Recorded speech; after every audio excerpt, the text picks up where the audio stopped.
God will visit the United States of America. I want us to confess and say, God will visit the United States of America.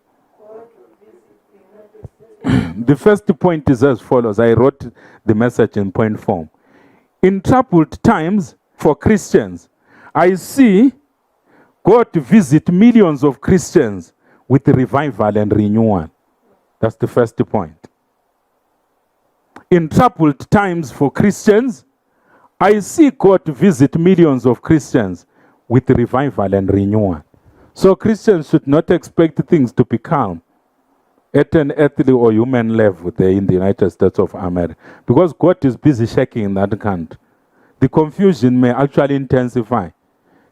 They must expect a spiritual awakening in the middle of the confusion. If you're a student of history, the greatest revival in the first century, it occurred when there was actually upheaval in Israel there, in that territory in the Middle East. There was very serious upheaval. The temple in Jerusalem was destroyed 66 AD or 67 AD.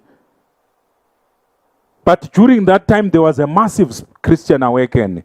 So God said, I must alert Christians that God is actually moving in the midst of what seems to be confusion in the United States of America.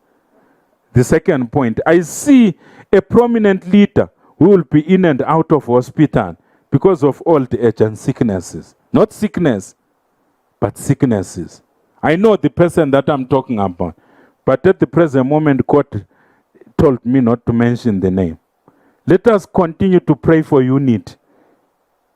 Why? Because homeland security will be a very serious issue for the next 3.5 years.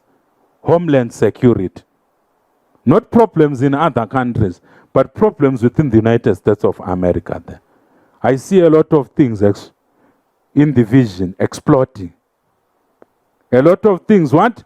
Exploding. These are problems.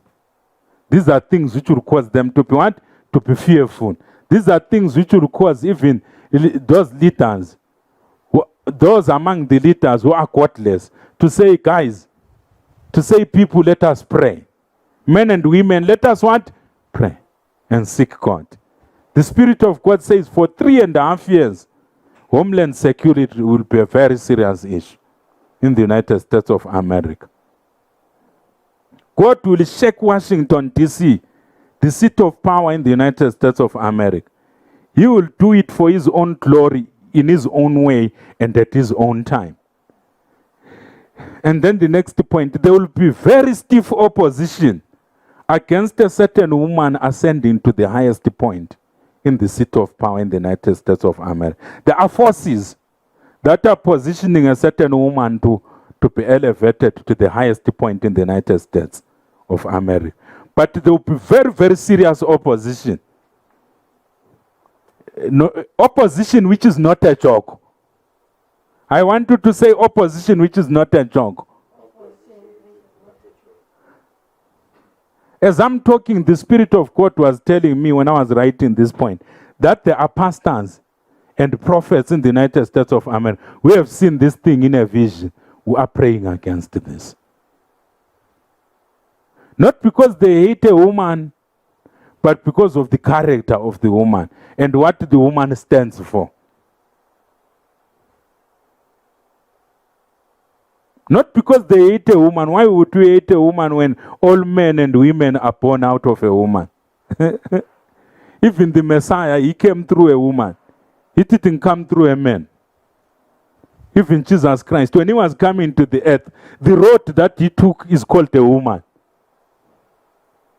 For him to arrive, the person who welcomed Jesus to this world is not Joseph. Joseph was there as a witness to Mary welcoming Jesus to this life. Mary experienced the arrival of Christ earlier than any person on earth. And when Jesus Christ was resurrected, the first human beings to see him were not the men who were cut in the grave. They fainted. It was the women. I want us to say it was the women. But the reason why God will permit very stiff opposition to rise against this woman. It is because of what she stands for. There are people who will say, would rather fast to the point of almost dying for this woman not to ascend the throne. But there are forces of darkness and forces of light which are fighting in the United States of America. The Spirit of God is saying we must be vigilant. And there are people who are planning assassination from this year onwards in the United States of America. They are serious about planning assassination. The Spirit of God is saying for the United States of America not to be plunged into crisis. Intercessors should not trivialize the message that I'm speaking. If they ignore or trivialize the message that I'm speaking, this year, I want us to say this year, or the years following it. I want us to say, or the years following it. I'm actually referring to 2 years following it. Following 2021. They might become like 1963. So we must pray.